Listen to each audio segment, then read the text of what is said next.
I love it. I love it. I love it. Look at this.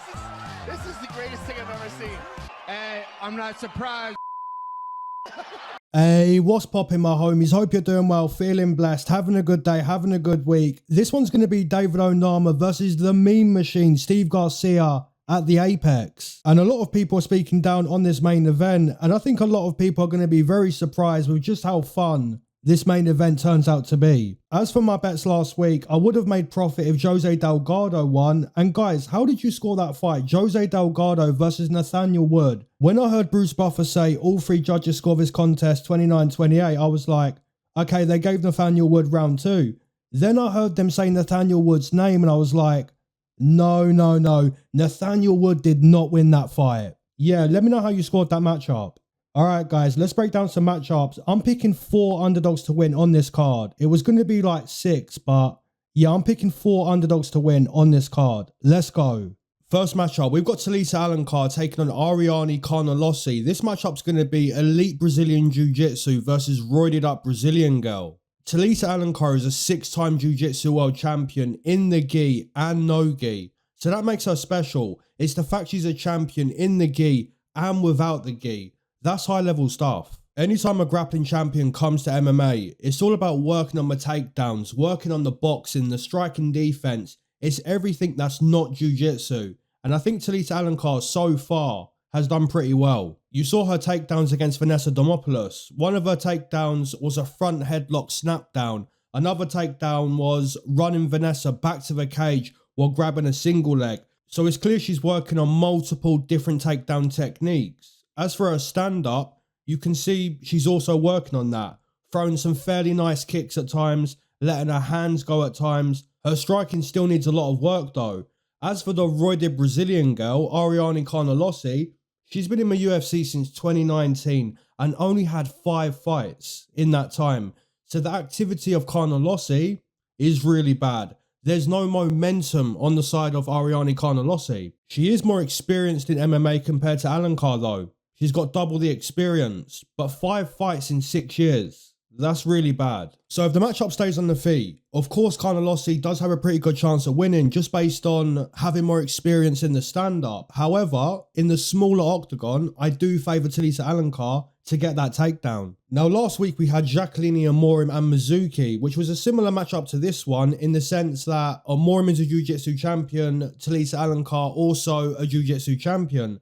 Jacqueline Amorim in that fight looked really bad. And there's always a chance that the Brazilian Jiu-Jitsu world champion loses in a high-level MMA fight because they're still learning, they're still adapting to the sport of MMA. Guys, you have to remember, MMA is like 5 sports mashed into one. So when you spend years and years just grappling the way Talita Alencar has and Jacqueline Amorim has, then you switch over to MMA. Of course, it's a massive difference. You have to spend so many hours, day in, day out, just adapting to MMA. So if Talita Alencar doesn't get a takedown, of course the fight could go badly. If Alencar gets tired, of course it could go badly. If Alencar gets injured like a broken nose, which he's probably never had, of course the fight could go badly. But I still think she's one takedown away from pure domination. Like I say, she's a 6-time Brazilian Jiu-Jitsu world champion. So she's one takedown away from pure domination. And that's why my first prediction on the card has to be Talita Alencar with probably a submission victory. Next matchup, we've got Phil Rowe taking on Suk Young Ko. I believe it's the pronunciation, might have butchered that. This matchup it's a pretty good matchup. So let's start with some statistics. Phil Rowe has never won a decision. He's gone the distance 4 times in his professional career, and all 4 times he's lost to the judges' scorecards. So based on those stats, you'd have to say that Phil Rowe, he's a finisher. He catches the opponent and puts him away. Now I picked him to win his last matchup against Angelosa, and he done okay in that fight. He was definitely losing on the scorecards though before he stopped Angelosa late in the fight. His boxing's pretty good. There's decent power in the 4-ounce glove of Phil Rowe. His grappling is also good. Overall guys, I'd say that Phil Rowe is a good test for any fighter. Whether you're a veteran or a rookie, Phil Rowe's the type of fighter you've got to be locked in for. You've got to be focused when you go in there against Phil Rowe. Because like I say, he's a finisher. He doesn't win with the judges. He's a finisher. He catches the opponent and puts him away. As for the opponent, the Korean Tyson, this dude looked really, really good in his UFC debut. He completely dominated Obanaliat, and he was a plus 400 underdog in that debut. And you have to remember, guys, a lot of the time, the betting line's based on fighter stock. So if someone is relatively unknown, and they're going up against someone who's in good form and their fan base is increasing, that typically shows on the betting line. Obanaliat was in good form. He calls himself the Welsh gangster. He likes to talk on the mic. So the fighter stock of Obanaliat was increasing, and the Korean Tyson doesn't know English. He's not a talker and he's relatively unknown. So that all showed on the betting line in his debut. However, after that debut, we now understand that the Korean Tyson is actually pretty good. His footwork's nice, the wrestling's good, the grappling's good, and his hands look fast and powerful. Everything about that debut was very, very impressive. He really did look great in that debut, and I'm interested to see, can he deliver a similar performance against Phil Rowe? Because like I said, Phil Rowe's pretty good, man. He's a good test for anyone, an Asian fighter, a rising fighter. It doesn't matter what type of fighter you are, Phil Rowe, he's a good test. I think the Korean Tyson is probably more well-rounded. He seems to have the better footwork. He seems to have the better wrestling. He seems to have the faster punching ability. So my gambling advice for this matchup would be, if you like the underdog Phil Rowe, the stats say bet inside the distance. He's never won a decision in his life. So the inside the distance prop is how you bet on Phil Rowe. If you like the Korean Tyson, you just play moneyline, because it seems the line's dropping on the Korean Tyson. He was minus 200, now minus 180. So it seems that most people are backing the underdog. So if you want to bet on the Korean Tyson, the money line's how you do it, because the line's dropping. So guys, the prediction for me is going to be the Korean Tyson. I think he's more well-rounded. His debut performance was extremely dominant. He looked good anywhere the fight went. His wrestling was good. His ground control was good. His forward pressure on the feet was good. Everything looked good. But now it's about doing it against better competition. Because guys, as we know, if you win, the competition only gets better. And Phil Rowe is a step up from Obanaliat. So can the Korean Tyson put together another winning performance? I think so. I think so. Montserrat Ruiz taking on Alice Ardelean. I believe this is a very easy matchup to make a prediction on, or it should be an easy matchup to break down and to get correct. Montserrat Ruiz has looked really bad in her UFC career so far. She's 5 foot tall. She doesn't have dangerous striking or anything like that. She hasn't fought in 2 years, and she really doesn't offer anything in her performances. She's got a scarf hold throw, and that trick actually worked against Cheyenne Vlismas. Who remembers that fight against Cheyenne Vlismas? She kept throwing her to the ground with a scarf hold throw.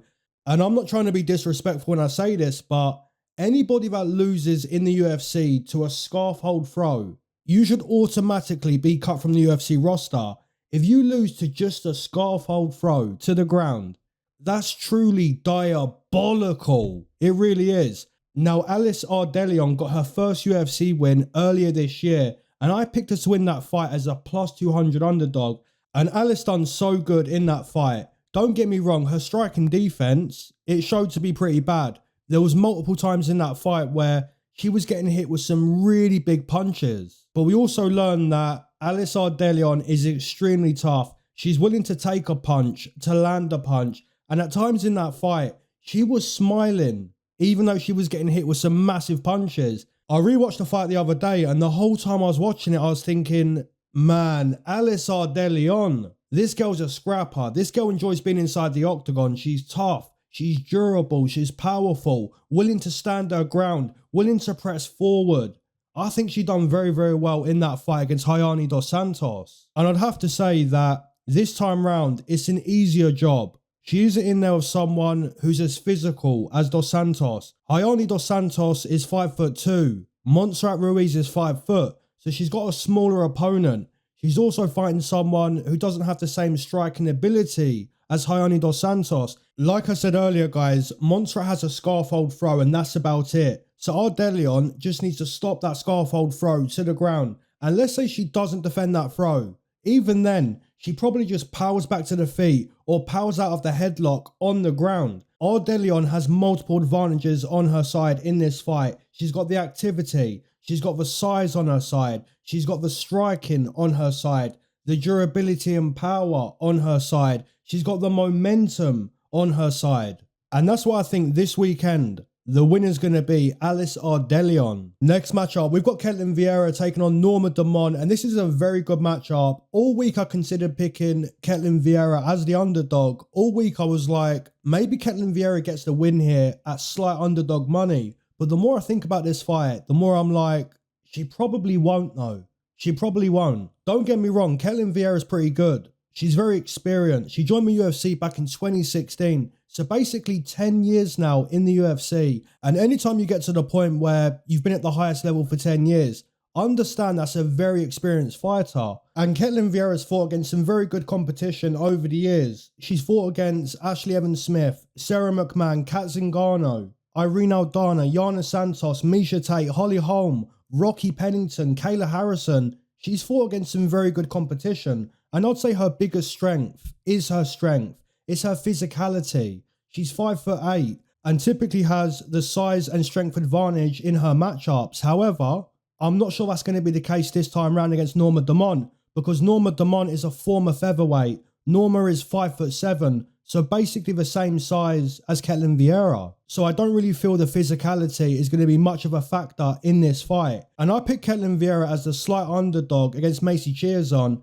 because I felt that Ketlen Vieira will be the stronger and more physical fighter. I don't feel that this time round though, because Norma is also pretty strong. She's good at getting takedowns, she's good at wrestling, good at grappling, and she's done very well so far in the UFC. Norma Dumont has 8 wins, 2 losses in the UFC, which is an excellent record. 8 wins from 10 fights, that's an 80% win rate. Norma has nice sander striking, strong low kicks, powerful punches. She's good anywhere the fight goes. And I think Ketlen Vieira is also pretty good anywhere the fight goes, on the ground, against the fence, in the stand-up. For me though, I'm going to side with Norma Dumont with a split. I was thinking about picking Ketlen Vieira all week as the underdog, but I've got a feeling that Norma wins a very, very close fight, a split decision victory on the side of Norma Dumont. It's Brazilian versus Brazilian. Both are very strong. Both are very experienced. But I slightly lean towards Norma Dumont with a split. I guess my gambling advice for this matchup would be, don't bet this fight because it's going to be super close. Or if you want to put money on this matchup, maybe a decision prop on either side would be the way to go. But I lean slightly towards Norma Dumont with a split. Donte Johnson taking on Sedriques Dumas, and this one has fight doesn't go the distance written all over it. And who agrees with me on that? Fight doesn't go the distance, which is minus 1,000.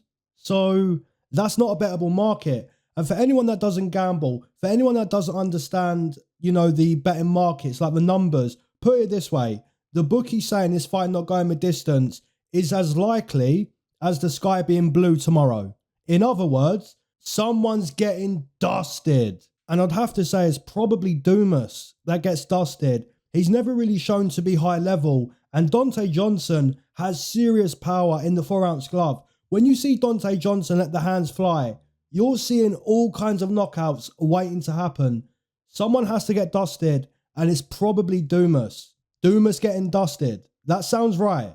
That sounds right. So my prediction is going to be Donte Johnson with a round 1 KO TKO in the UFC debut. Timmy Cuamba taking on Chang Ho Lee. And we've arrived at my first underdog prediction on this card. Not a massive underdog, only a plus 100, but still technically the underdog. I think Chang Ho Lee has a clear path to victory here. He's a ground fighter, a very nasty ground fighter, good wrestling, good grappling, super nasty ground and pound. He believes he's the Korean version of Khabib. And at times, he kind of lives up to that name. At times, his ground and pound is extremely violent. But I've also seen Chang Ho Lee taken down. I've also seen him reversed on the ground. I've seen him out-grappled and out-wrestled, which is something we've never seen from Khabib Nurmagomedov. So I guess the Korean Khabib from Wish seems more fair. Now, earlier this week, I went and looked at Timmy Cuamba tape because I wanted to see where his wrestling's at, where his grappling's at. And I'd have to say, his wrestling's pretty bad. His grappling may be a little bit better than his wrestling, but overall, he just doesn't have the wrestling and grappling to really compete with Chang Ho Lee. And that's because Timmy Cuamba is primarily a striker, a very fast striker. He's extremely fast on the feet. He's very technical, nice kicking, nice boxing. His timing is so good. For example, he smacked Roberto Romero in his last fight with a beautifully timed knee that stopped the contest. He's got very nice footwork. The footwork is really good. And I'd say he's a technical kickboxer. It's all good stuff by Timmy Cuamba in the stand-up. So it's classic striker versus grappler type of matchup. And in the smaller octagon, it will always favour the grappler because you take one step back in the apex cage and you're basically at the fence already. Now, Chang Ho Lee is very good at wrestling from the fence. You look at how easily he got Cortavius Romius to the ground from the fence. However, there's one thing I don't like about Chang Ho Lee. His head movement is non-existent. He just crashes forward until he gets the opponent to the fence. He's careless on the feet, and that's a concern going in there against someone like Timmy Cuamba, who's a very good striker. He's very good at throwing the head kick. He's very good at timing the knee if you shoot a lazy takedown. He's a technician, is Timmy Cuamba, so I wouldn't be shocked if Chang got flatlined being too careless in the pursuit of the takedown. However, the smaller octagon does favour the ground fighters against the strikers, and that's exactly what we've got here. We've got a classic striker versus ground fighter, so I have to side with the plus 100 underdog, Chang Ho Lee, to get the takedown and to basically destroy Timmy Cuamba on the ground. And some people believe the small octagon has no effect on the fight, which makes no sense. You give the fighters less space than normal. Of course it changes the matchup. Maybe some fights more than others, but in matchups like this, where one fighter wants the takedown, of course less space is going to benefit the ground fighter. So my prediction has to be the plus 100 underdog, Chang Ho Lee. Billy Elekana taking on Kevin Christian. And I have to be honest, guys, watching tape on this fight earlier in the week nearly sent me to sleep. Billy Elekana's last performance against Ibo Aslan was so bad that he should have been cut from the UFC. And maybe I'm being harsh in saying that because everyone in the UFC eventually has a bad performance, but my goodness, Billy Elekana, dude. Do you want to throw some strikes or do you want to just stare at Ibo Aslan? And I'm not one of these UFC fans who's super obsessed with the fights having to be action-packed. But that fight was seriously one of the worst UFC fights I've ever seen. Ibo Aslan and Billy Elekana both just staring at each other the whole time like, you throw first. No, you throw first. No, I'm not going to throw until you throw. Well, I'm not going to throw at all. Well, when I do throw, I'll throw a single strike. Well, when you throw a single strike, I'll return a single strike. It was diabolical the whole time. So hopefully Billy Elekana can actually do something this weekend. I want to see Billy Elekana actually show up, actually fight. Don't just stare at Kevin Christian the whole time, man. Please don't do that again. As for Kevin Christian, this dude won his Dana White's Contender Series contract last season, so over a year ago, and he's now just making his UFC debut. Also, Kevin Christian has fought 5 times in the last 6 years and 10 months. So literally 5 fights ago, it was December 2018. So it's fair to say that Kevin Christian doesn't have the experience, he doesn't have the activity, and those are massive red flags when it comes to fighting at the highest level of mixed martial arts. I did bet on Kevin Christian on the Contender Series, and if I'm being honest, I think he was pretty lucky to win that fight. His output was bad, his footwork was bad, his takedown defense was bad, his cardio was bad. There was a lot not to like about Kevin Christian on the Contender. But he did get a nice triangle choke win on the Contender, and that's something Billy Elekana has to watch out for in this fight. If the fight goes to the ground, it's always the armbar attack and the triangle choke that Kevin Christian is always looking for. If the fight stays on the feet, which it probably will, I just hope it's a fight where they're not both just staring at each other the whole time. I'm being serious, guys. If Billy Elekana shows up looking like he did against Ibo Aslan, and Kevin Christian is also standing there not throwing anything more than a jab, if both of these fighters just stand and stare, just cut them from the roster. Because the UFC's made it very clear, it's an entertainment company. You have to be exciting. You have to deliver entertainment. And if these dudes just stare at each other the whole time, cut them from the roster.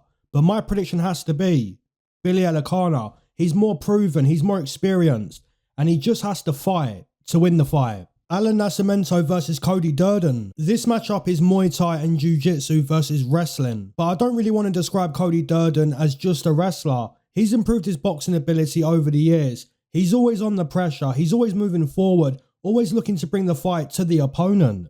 He's got a fast calf kick that he likes to throw, and he's typically very good at getting the takedown. and he's super experienced at this point. 13 UFC fights in the career of Cody Durden. However, he's always been very hittable, and that's the main weakness of Cody Durden, is his non-existent boxing defense. He's just so hittable. But guys, Nascimento doesn't really have any boxing. And that's a really good thing for Cody Durden. You're bad defensively, but your opponent doesn't really throw any punches. Nascimento always throws kicks though. He's a Muay Thai striker that really favours the kicking side more than the boxing side. He keeps his hands up nice and high, always has the high guard, but doesn't actually throw punches. He's got a kick-heavy style. And I guess that's a good thing for Cody Durden, right? You get hit with a nasty uppercut by Jose Ochoa, you get dropped and stopped, you get completely outboxed by Josh Van, you get dropped by Bruno Silva. There's so many examples in the career of Cody Durden where the opponents outclassed him in the stand-up, specifically the boxing. But Nascimento doesn't have the boxing to really exploit the bad defense of Cody Durden. So now we have to look at other areas of the fight. Try to think about how the fight plays out.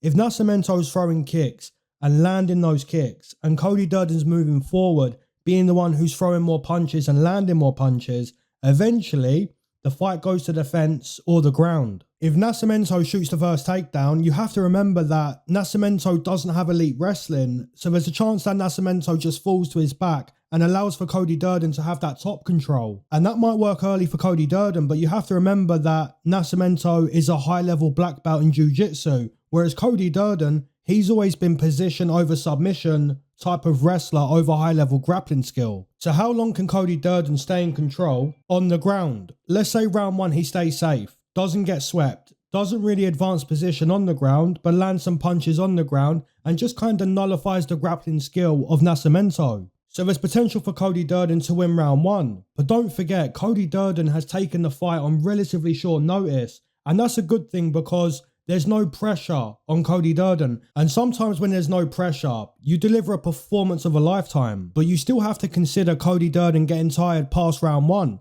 What if he's tired in that second round? What if Durden has one round of fight shape and past round one, he's just kind of not able to maintain his level? Now, if that happens and Cody gets tired, that's where the ground fight becomes very dangerous. Because now you're looking at the possibility of Nascimento sweeping Cody Durden. Now you're looking at Nascimento finding the back of Cody Durden. Now you're looking at a very different fight on the ground, where Nascimento is in the dominant position and Cody Durden is the one having to defend and survive bad positions. And once you get tired, the defending and surviving becomes very difficult. So although Nascimento doesn't have the boxing ability to expose the bad striking defense of Cody Durden, he does have high-level Brazilian Jiu-Jitsu that should eventually be a problem for Cody Durden. Maybe not so much in round one, but in round two you may see Nascimento find more success on the ground with Durden slowing down because, like I say, he's taken the fight on very short notice. So my prediction has to be Nascimento with a submission. Charles Radtke versus Daniel Frunza, and this is a good fight, man. It's a good fight because both fighters are primarily boxers. They both have the punch first before anything else mindset. And when you put two guys like that up against each other inside the octagon,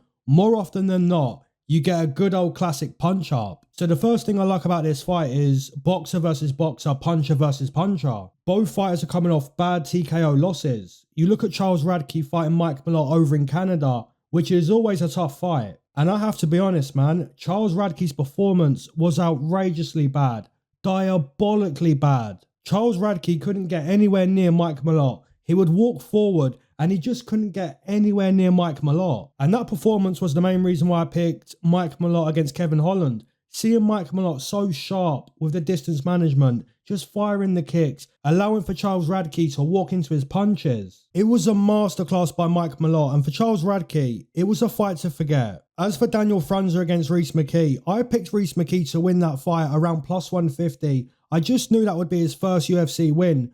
Finally, Rhys McKee putting together a winning performance, and it was against a very inexperienced Daniel Frunza. And I'd have to say, just like Charles Radtke against Mike Malott, Daniel Frunza looked outrageously bad, diabolically bad against Rhys McKee. His defense was non-existent. He couldn't get anything going offensively. He didn't show any defense. He was basically a punch bag for Rhys McKee. So that's something else I like about this fight. You have two boxers coming off terrible losses. Both fighters are going to be eager to actually find success this weekend because when you lose as badly as both fighters did in their last fight, it's almost like you can't perform any worse. Charles Radtke would definitely land his punches this time round, which he didn't do against Mike Malott. And for Daniel Frunza, he's going to land his punches this time round, which he didn't do against Rhys McKee. So both fighters are expected to have better performances this weekend than what they showed in their last fight. And I'd have to say, it's anyone's guess who wins this matchup. I think Charles Radtke, he's more well-rounded because he's a black belt in jiu-jitsu. Daniel Frunza doesn't have a submission win. He's not a black belt. So the grappling advantage is on the side of Charles Radtke, but Charles Radtke doesn't really use his jiu-jitsu. I also think Charles Radtke has the experience advantage because he's fought much better competition. If you look at both fighters' records on Topology, you'll notice Charles Radtke has by far the greater strength of schedule. It doesn't seem like a bad stylistic matchup for either fighter because they both have a boxing style. They both want to let the hands fly. But I think Charles Radtke has more experience in this matchup. I think he's going to connect maybe sooner and maybe more often than Daniel Frunza. But this one has fight of the night potential, right? Because from the moment the fight starts, it's going to be a barn burner. It's not going to be one of those fights where you've got a filling out process in round one. Both fighters are going to get to the action straight away. Both of them want to find more success than what they did in their last fight. And they're going to get to the action almost instantly. It's got KO TKO written all over it, in my opinion. And I want to side with Charles Radtke. Isaac Dolgarian taking on Yadier Del Valle. Guys, we've arrived at my second underdog prediction on the card, who's now a plus 220 underdog, Yadier Del Valle. And I'm sure there's going to be a good amount of people picking Isaac Dolgarian to win this fight. I'm also sure there's going to be a good amount of people picking Yadier Del Valle at plus 220. And this one's a very decent matchup. We've got Isaac Dolgarian, who's a fantastic wrestler, a 3-time state champion wrestler. And that's ultimately why he's a favourite to win the fight. And I remember Joe Rogan once claiming the most important ability in MMA is the ability to bring the opponent to the ground. And I would maybe argue the most important ability is the cardio, because a lot of the time it's about who wants it more, who's willing to swim further in order to win. At the highest level, guys, often the fight is very close down the stretch, and now it's about who wants it more, who's got the better cardio in those final minutes. And that's maybe why Merab Dvalishvili is one of the biggest winners we've ever seen in the UFC. He's got insane cardio. But yeah, Joe Rogan once claimed the takedown was the most important thing. And I'd have to agree with Joe Rogan. It's very important to have the wrestling skill set. When you look at Isaac Dolgarian, this dude is a monster at wrestling. He's super strong, super good wrestling technique, and he's a monster on the ground with the ground and pound. However, I go back to what I said at the start of the breakdown. Today I mentioned that MMA is like 5 sports mashed into one. Yes, wrestling is important, but what about the rest? What about the boxing? What about the kickboxing? What about the endurance? Now, those things aren't really on the side of Isaac Dolgarian. He doesn't have elite punching, he doesn't have elite kicking, and he doesn't have elite cardio. He got tired against C-Rod. So cardio and striking aren't his strong points. Now, Yadier Del Valle looked extremely good in his UFC debut. He got a very nice win in his debut against Conor Matthews, and he looked great in that fight. Not that it's difficult to look great against Conor Matthews, but he did look great. Yadier Del Valle is very powerful, fast calf kicks. He's a southpaw striker, so watch out for the left hand, watch out for the left kick. He's fast and powerful when he lets those left-sided weapons fly at the opponent. I think Yadier Del Valle has the better MMA skill set in this fight. He doesn't have the better wrestling. He doesn't have the better ground and pound. He doesn't have the better grappling. All of those skills are on the side of the favourite Isaac Dolgarian. But Yadier Del Valle does have the better striking. He has got the power. He's got the speed on his side. And he's not a complete fish on the ground. He won his debut against Conor Matthews via submission. So when you compare the MMA skill sets, I think Yadier Del Valle is the more dangerous fighter, the more complete fighter. And if Del Valle is over plus 200, and I think he's the more complete fighter, the more dangerous fighter, I've got no choice but to pick Yadier Del Valle. So my prediction has to be Yadier Del Valle to get the job done. I'm sure Isaac Dolgarian will get the takedown in round 1, but there's also a chance Isaac Dolgarian slows down past round 1. And at that point, he's forced to stand and strike with Yadier Del Valle. And at that moment, Yadier now has the opportunity to land damaging, effective strikes, hard low kicks, powerful punches. He's got the opportunity to land those strikes. The only question here really is, does Yadier Del Valle have the cardio? If the cardio's good, then he's got a good opportunity at winning the fight past round 1. If the cardio's bad, then I guess Isaac Dolgarian continues to get the takedown past round 1. This one potentially comes down to endurance. Who's got the better endurance? Who's able to maintain their level or continue to compete at a high level past the halfway mark? The bookie seems to favour Isaac Dolgarian, but I'm not so sure, man. I think Yadier Del Valle is more complete. I just hope his cardio is strong enough to win the fight. You can't be gassed after round 1. Let's say round 1 is a terrible round where he gets destroyed on the ground. Then you go back to the corner, you control the breathing, you listen to your coaches, and then get ready to have a stronger round, knowing your opponent isn't fresh past round 1. Now is the time to show your opponent, my will is strong. Yes, you started well, but I'm still here to fight. And in that moment, you're either going to fail or succeed. Guys, do you know who's one of the best at knowing when the opponent is slowing down? Neil Magny. Neil Magny will lose the fight, right? And then he'll be like, okay, now I smell blood. Now it's my time to win. And he snatches the win. He's losing the whole fight and he just snatches the win. Because Neil Magny knows that it's not about how you start in a fight. If you lose early, that's fine. It's not about how you start, man. It's about how you finish. And that's not just fighting advice. That's life advice right there. So can Yadier Del Valle recover from a bad start? We're potentially going to find the answer to that question this weekend. My prediction has to be Yadier Del Valle at over plus 200. I just think he's more dangerous. Jeremiah Wells taking on Themba Gorimbo and someone's getting dusted. Someone's going night-night. And I'm not sure who it's going to be. I'm not going to pretend like I know who it's going to be. I don't know. But I have a strong feeling at some point in this fight, maybe early, maybe past round 1, maybe right at the end of round 1, maybe halfway in round 2, maybe early in round 2. I have a strong feeling at some point we're all going to be like, oh, that's a massive knockdown. That's a brutal KO TKO. He got dusted. And I'm sure most people do agree with that assessment. It's going to be a KO TKO. So I guess the question becomes, who's it going to be? It's like playing the game Guess Who, but there's only 2 characters. There's either Themba Gorimbo getting a stoppage or Jeremiah Wells getting a stoppage. And also both fighters have a slight chance at finding that submission victory. It's not just a KO TKO. It can be a submission on either side, but someone's got to get dusted. Who's it going to be? Now, Jeremiah Wells does have a history of getting some nice knockdowns, getting some nice KO TKOs, but he's not fought in a while. So I'm sure he wants to remind everyone he's still capable of shutting down the consciousness of the opponent. And I'm sure Themba Gorimbo will also be eager to have a better performance than what he did against Vicente Luque, because that performance against Vicente Luque was really bad. The fight started and within 60 seconds, the fight's over.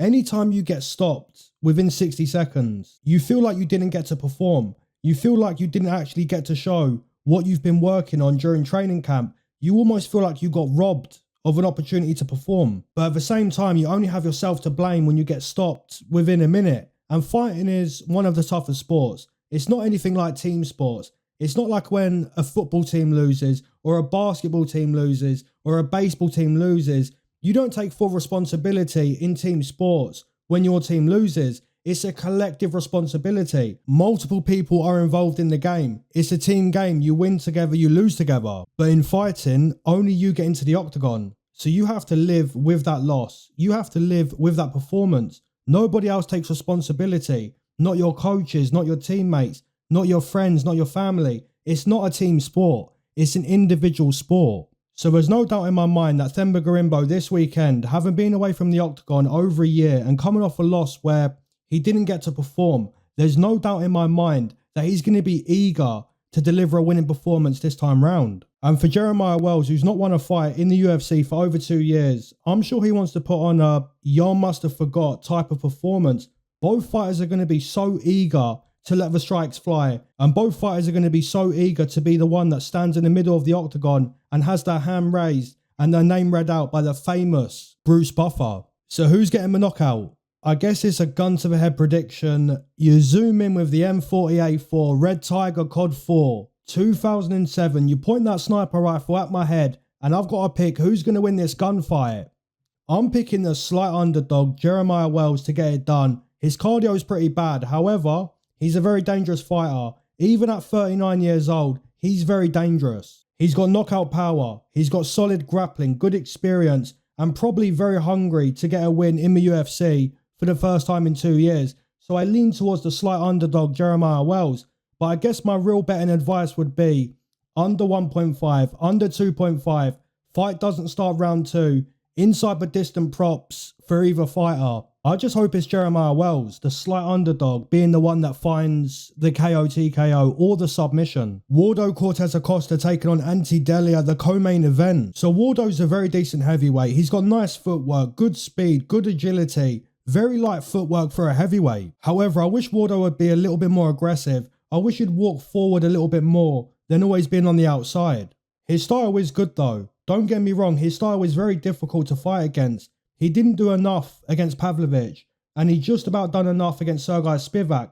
He does need to be a little bit more aggressive in his performances, in my opinion. On the flip side, we've got Ante Delija, the veteran heavyweight, who's now 1 win, 0 losses in the UFC. I picked him at plus 100 to win against Marcin Tybura, and he absolutely dusted Marcin Tybura in that debut. He was so quick to land the fight-ending punch in round 1, and this is what I'm talking about, the aggression, the dominance.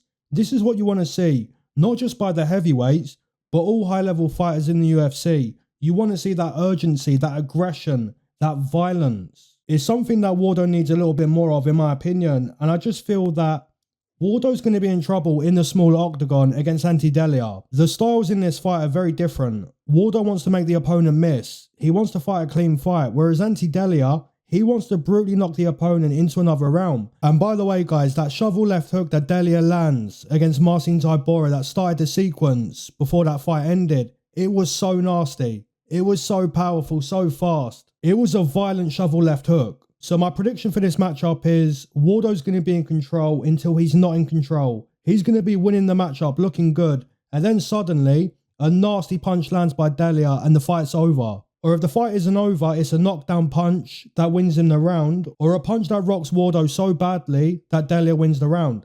Ultimately, the more dangerous fighter is Ante Delija, and that's why I'm going to pick him to win in the co-main event against Waldo Cortes-Acosta.